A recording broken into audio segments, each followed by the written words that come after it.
Hi everyone, hope you're doing well from wherever you're watching this channel, depending on your time zone. Now, we saw William Ruto signing to the amendment bill that is being challenged in the court by Okiya Mtata and other Kenyans because of obvious reason. Of course, it is touching on affordable housing levy.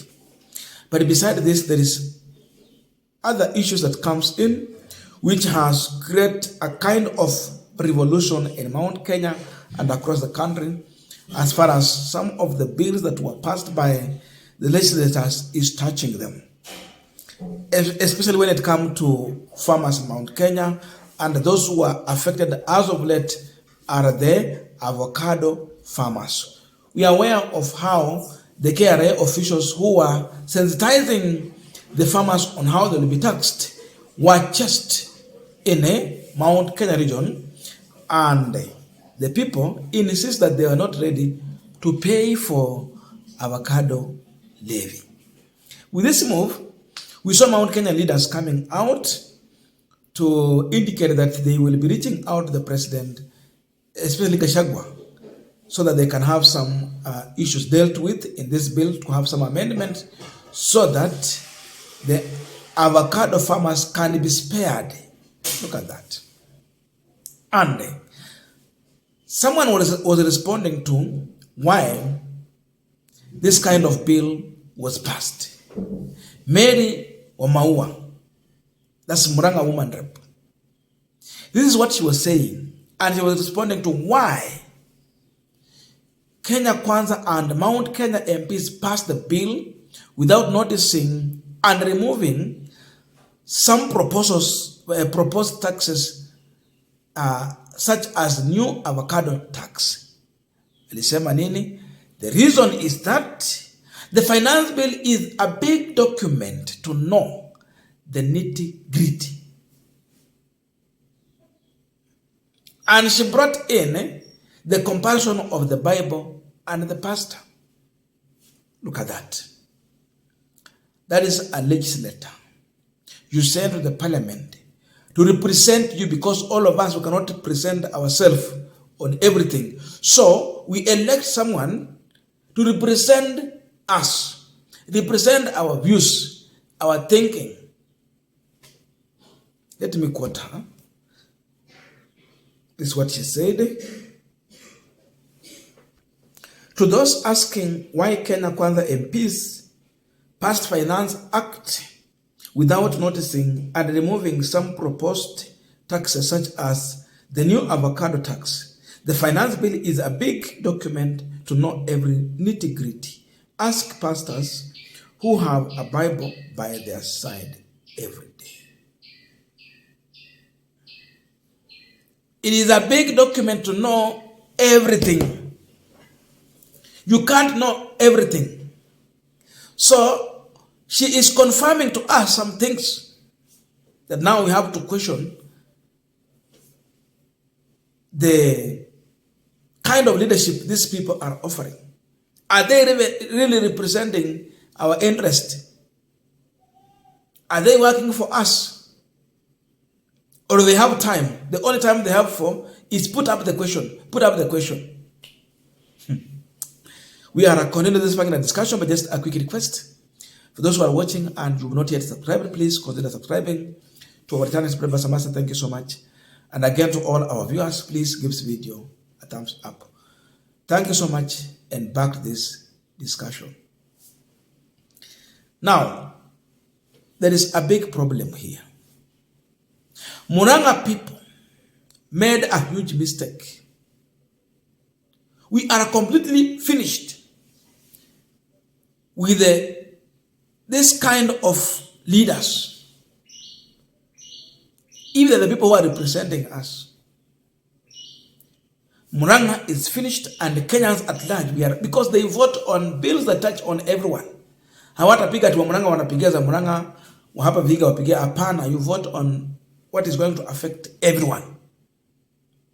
So as a country, if these are the kind of characters we have in the National Assembly, I'm telling you, we are finished.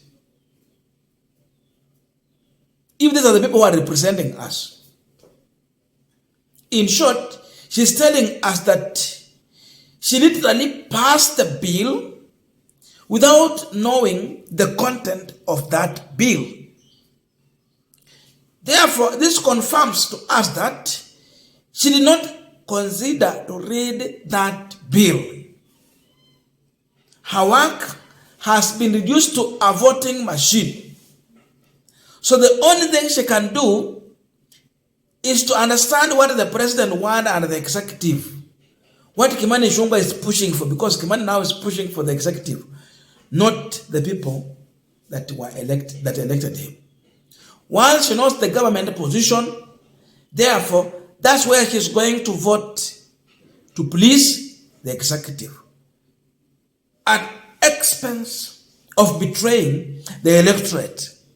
So today, I can confirm to you on this punchline that Mary Omaua Maragua is not representing the interest of the people of Murang'a who elected her into that office.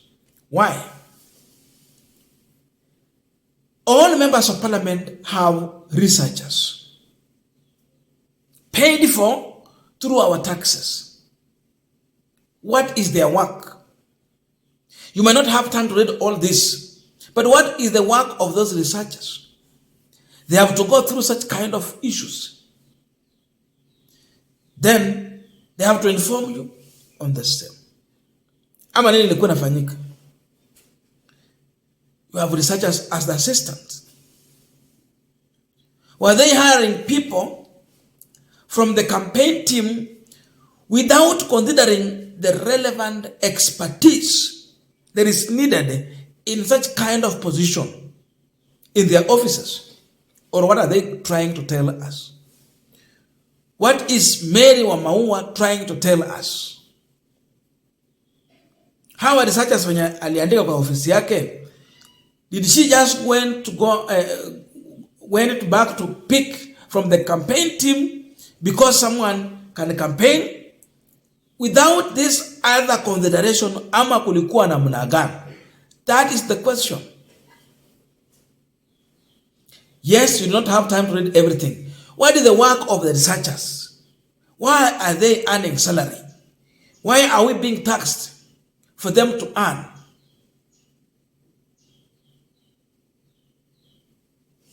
That's the issue now. So look at that. And this is the reason why you see these members of parliament are being heckled in public, live, in front of William Ruto himself. He has to understand the root of all heckling. Tumeona hasa Kithure Kindiki anasema heckling is now a crime. It has been banned. You can't heckle. But we are talking about democracy in Kenya, a democratic country. And we've seen the drama going on until I saw even some Kenyans sharing some comedy about the debate between Edwin Sifuna and some of the UDA members of parliament who engage Edwin Sifuna on live TV shows. This is what Harun shared. There's something he shared here. Ndugu Harun. This is what he shared. Listen to this. To understand the character of these people in Kenya Kwanza. Especially those who are elected on UDA ticket. Nairobi Senator Edwin Sifuna debating two UDA MPs on TV. Sifuna, going by what I have heard from these leaders, I can say that half of UDA legislators are confused. Kagusha, Mr. Moderator, we can't allow Senator Sifuna to call half of our MPs confused live on TV. We are honorable members and he must withdraw and apologize or we walk out. Listen, now you look at that argument. Sifuna responding, I apologize and I refresh. Half of you, dear legislators, are not confused. Look at that. Sifuna is literally making comment. And he's still saying that you are fools. When you say the difference here, look at that and think well about it. Kagucha in Nyeri the following weekend. Muliona vile nilisukuma Sifuna kwa TV mpaka aka apologize. Mulichagua ndume. But one thing that the fool has not realized, I'm sorry, I'm not calling him a fool, but in this argument you see some foolishness, if that can be the kind of response. When Sifuna says that I apologize and I rephrase, half of UDA legislators are not confused. What is the meaning of that? It means the other half is confused. Sorry for that, there was power blackout and we had to change to solar. Now, you look at that kind of argument. It tells you really the kind of people that are in UDA. So a man is celebrating because someone has said half of them are not fools or confused. Forgetting that that literally means that the other half is confused. So kind of reverse psychology here. And you are convinced. That's how they normally behave when they are in parliament voting on serious matters, touching on their own people, and knowing that back home there is going to be a problem. And this is what is leading to heckling, rejection, and all that. I'm telling you, we are lost if these are the kind of people we are having in a position of power. Let us meet in the comment section to continue with this discussion. Thank you so much and see you in our next video.